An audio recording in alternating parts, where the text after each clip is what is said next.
All right, okay, we'll go ahead and call this October 7th Cabazon Enhanced Infrastructure Financing District Public Financing Authority meeting to order at 2:15 p.m. Apologize for the delay. We were just running a little bit behind from closed session. Call the meeting to order and welcome all of the public Cabazon EIFD members to the meeting. We'll have a roll call. Scott?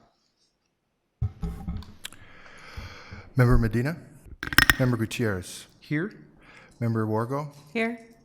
and Members Perez and Baca Santa Cruz are not here present. Okay, thank you. Please stand. And Member Wargo, would you lead us in the pledge? Yes, absolutely.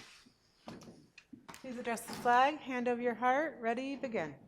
Pledge allegiance to the flag of the United States of America and to the republic for which it stands, one nation, under God, indivisible, with liberty and justice for all. Okay, thank you for that, Member Wargo. We'll go ahead and go to our agenda items. Thank you. Before we get to our agenda items, I'd like to point out for members of the public wishing to speak on any of today's agenda items, if you are present today in board chambers, Scott has comment cards, which he's waving, that you can come up and complete one and return it back to him. So that way we know that you would like to speak. If you are attending today's meeting by Zoom, if using the Zoom computer application, please click on the raise your hand button and we'll call on you when it is your time to speak. If using Zoom with your phone, press *9 to raise your hand. *9 to raise your hand if you're using it by your phone, or you can type your comments into the Zoom chat and they will be read aloud into the record. With that, we'll get into our agenda business items. Our first agenda item is 1.1, approval of the minutes of our last meeting on October 26. Colleagues, any questions or comments on the minutes? Okay, seeing none. Any public comments on this agenda item, Scott? None, Mr. Chair. Okay, entertain a motion for approval of the minutes. I'll make a motion. Okay, motion made by Member Wargo, second by, second by Supervisor Medina. And all those in favor, please say aye. Aye. Aye, okay. Next agenda item is 1.2 is a consent item, supposed to be considered routine and non-controversial. Receipt and acknowledgement of the minutes of September 9, 2025, Board of Supervisors meeting. This is the meeting that the Board of Supervisors approved the EIFD Infrastructure Finance Plan. Any questions or comments on this item, colleagues? Okay, so move approval of the, no public comments, right? No. Okay, all those in favor, oh, is there a second? I'll second it. Okay, second by Member Wargo, and then all those in favor, aye? Aye. Okay, perfect. Next agenda item, okay, wait, hold on, let me see. Yeah. Next agenda item is the public hearing to consider all written and oral comments and protests. We do have a staff presentation for this item. After the presentation, I'll open the public hearing so we can hear and consider all of the written and oral comments. So we'll go ahead and have a presentation from staff. Thank you, Mr. Chair. Scott Bruckner, Public Finance Authority Administrator. I'm here to present on this agenda item 2.1. Next slide, please. So for today's presentation, I'll briefly discuss the purpose of today's public hearing, and then very quickly run through, as we typically do, some basics about EIFD funding. And then we'll get into the details of this Cabazon EIFD's infrastructure finance plan that the authority will consider approval of today. We'll talk about our community outreach effort associated with this EIFD establishment, all that we've done to form our formation schedule, and our next steps. And then before opening the public hearing, I'll provide a summary of our comments received, and in particular, protests received for the protest proceeding portion of the meeting, and then finally end with staff's recommendation. Next slide, please. So the purpose of today's public hearing is for the authority to consider all written and oral protests received and conduct a protest proceeding. If more than 25% of combined landowners and residents over 18 years of age within the proposed district file a protest, the authority would consider calling a special election. If a majority protest exists, which is more than 50% of combined landowners and residents over 18, proceedings would consider to be terminated. And then absent this requisite protest, the authority has the discretion to approve the infrastructure finance plan and thereby form the EIFD. So as we typically do, I want to underscore a couple of main points about this Cabazon EIFD and just EIFDs in general. The primary among those is that this EIFD will not result in any increase to existing taxes, and it will not create any new taxes or fees. Cabazon property owners and businesses will pay the same property taxes with the EIFD in place as they would without it. EIFDs provide funding for infrastructure improvements through a mechanism known as tax increment financing. And what that is basically a way to take a portion of growth in taxes that are already required to be paid to set it aside for infrastructure. And in that way, it's really just like a savings account. Through EIFD establishment, we're setting up that savings account now so that revenue from future growth can be set aside for infrastructure improvements. Next slide, please. Another important point to remember about EIFDs is they can only use property tax increment revenue from the agencies that participate in the EIFD. So no revenues can be taken from schools or any other government entities that provide services to the area. So for the Cabazon area EIFD, the county is the only participating entity, so only the county's portion of property tax increment will be used. Next slide, please. So some details about this Cabazon EIFD, and this can all be found in the infrastructure finance plan. This is the boundary, the proposed boundary for the EIFD. It includes approximately 3,970 parcels, and the total population of landowners and residents over 18 is 6,034. Next slide. And the draft plan provides greater detail also on where the EIFD's revenue will come from. So as previously mentioned, the county is the only participating entity in this EIFD. And if we look at all property taxes collected in the Cabazon area as a pie, that large pie on the bottom there, the county currently collects approximately 11.8% of that pie, with the 88%, remaining 88% going to all other taxing entities that provide services to the area, the majority of that going to the state for schools. Of that 11.8% that the county collects, the growth in that portion of that growth, which is the the pie above, 75% is proposed to continue to go towards the cost of providing county services, and 25% would be put into that savings account for the EIFD for infrastructure improvements in the Cabazon area only. Next slide, please.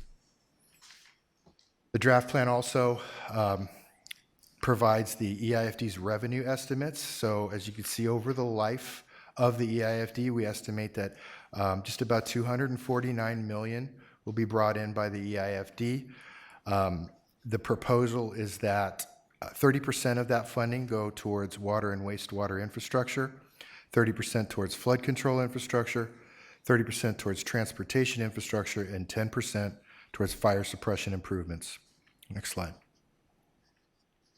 We have implemented a considerable bilingual outreach effort for this during this EIFD establishment period. We've held over 5 community meetings, reaching over 150 participants at the MAC meetings, with 2 community informational meetings. We've also held meetings with Cabazon Outlet's executive staff, two meetings with the High Valleys Water District Board and the City of Banning. There was a television interview with KESQ. We've released press releases ahead of each meeting. We've done 5 separate mailings to date within the CAP to property owners and residents in the Cabazon EIFD boundary, reaching over 4,300 residents and property owners with each mailing. Done social media posts. We have an EIFD webpage, and then, of course, dozens and dozens of phone calls and emails providing information to the community on the benefits of this EIFD. Altogether, with this effort, we estimate we've reached thousands.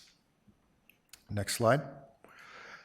So for our formation schedule and next steps, on May 20th, the county's Board of Supervisors adopted 2 resolutions, one of intent to form the EIFD and the other to form this public finance authority. Copies of those resolutions were sent to property owners in the EIFD boundary on June 2nd. The draft infrastructure finance plan was prepared and sent to area residents and property owners and posted on the website on July 7th. Next slide, please. July 22nd, we held 2 informational meetings to present the draft IFP and answer questions and comments. This authority met for the first time on August 26th to hear all written and oral comments. On September 9th, the county's Board of Supervisors adopted a resolution approving the EIFD's infrastructure finance plan, which brings us to today, which is public hearing number 2. And the purpose again is for the authority to hear all written and oral comments and conduct a protest proceeding. Should the PFA select to adopt the infrastructure finance plan today, staff would prepare all documents and submit them to the State Board of Equalization.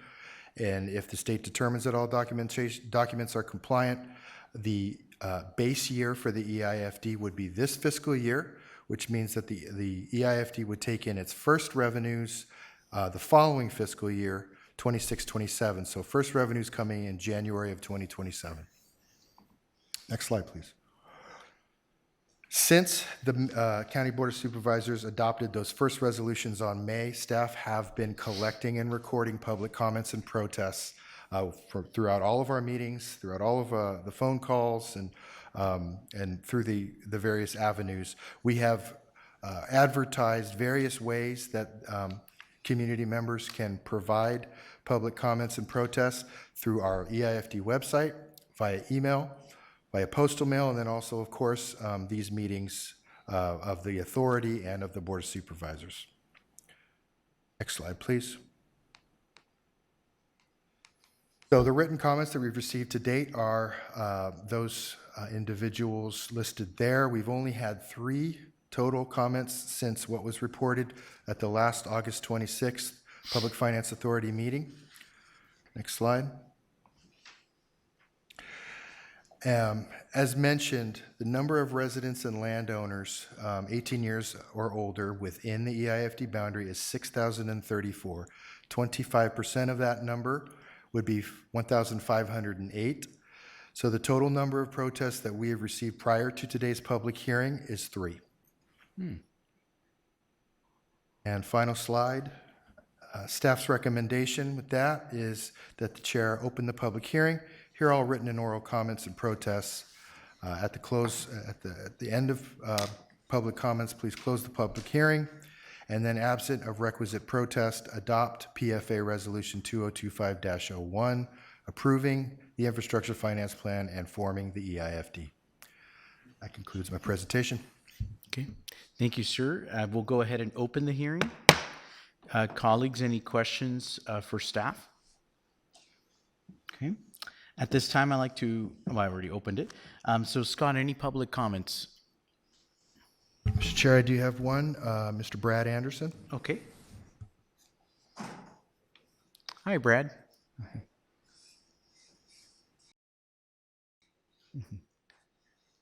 Just one. Hey. Thank you. My name is Brad Anderson. I currently reside in the city of Rancho Mirage, which is out in District 4 of Coachella Valley. I did write some comments. I am opposed to this. I think EIF, the law is it's not your issue, but it's not in the public's best interest, I believe. And this, just the makeup of this board, not to criticize anybody here, but nobody voted for you to be EIFD leaders. I recognize, and then Mr. Perez is not here, and then I guess you guys used to serve together, but we have one resident of the area that's impacted, and I think as long as it's set up this way, the 2 people at large that's appointed by the board, or appointed by the 3 supervisors, should actually reside in the area. And I'm concerned that these meetings are not held in the area under consideration. This is an issue with me with the Eastern Coachella Valley EIFD too, because it's not the farthest you can get away, but it's going to happen. But anyway, that's one aspect of this that I don't like. that I think is very concerning. And just one, I did write some stuff, and I know most people probably, it's kind of set up that you have to opt out if you don't want this, and it should be just the opposite. People should request this, and some people probably have, or this avenue for financing for infrastructure. But it's like, it's different than what it used to be. People already live in that area, people already paid their fair share. Yes, it's not gonna raise your taxes, but it's going to raise your property values in some way. Not that that's a bad thing, it's a good thing. And then anybody that transfers property or even invests in a property, that could be an aspect for them not to do it in that area. That's a long shot, but that's possible. Okay, I think I'm hitting all my points. I guess just read my written comments, and I am available for comments later too. You can contact me. I will have an issue sharing my thoughts with you. I don't know what time we have, but I'm just opposed to this this way of governance, and I'm sure people, if they knew about it, I know public input's important, and without it, you probably would have this avenue. But anyway, thank you. Thank you, Brad. Appreciate it. Okay. Scott, there were no more, so we'll go ahead and close the public hearing. Open up to any discussion from any of my colleagues. Okay. I would ask that we adopt the staff's recommendation to approve this recommendation. Okay, where did it go? So that means I just need a motion. I motion. I'll second that. Okay, so a motion made by member Baca Santa Cruz and second by member Wargo. All those in favor, please say aye. Aye. Aye. Aye. Okay, so the motion carries. All right. Any Public Finance Authority member comments? No? Okay. None? Mr. Chair, Oh, I do have, for agenda item 3, general public comments, I did have one speaker. Not.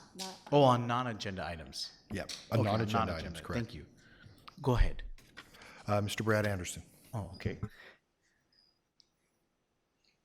2 minutes. Okay. And then it's the same as the board meeting, 3 minutes. Oh, thank you. Thank you. I get the bang for my buck here while I'm here. I wanted to bring attention to the bylaws, not the bylaws. Yeah, the bylaws. I know they were talked about and approved at the last meeting, I believe, but I haven't reviewed those. I don't know if they're available on your website or the county's website. But I know with the East Coachella Valley, there was many issues there with the meeting times and speaker cards and just public participation items that were really kind of shadily put in, but they were taken out. So I just don't know if that's being copied. And other than that, I'm opposed to this. It's going to go through. It's going to happen. I'm not a player on this, and you guys are. So thank you very much. Sure, thank you. And I believe we do have our website. It's rivco.org/Cabazon-EIFD.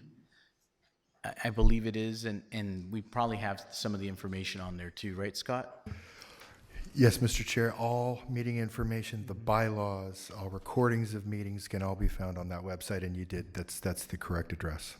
Okay, great, perfect. Okay, seeing no further comments from my colleagues, we'll go ahead and adjourn the meeting. Thank you.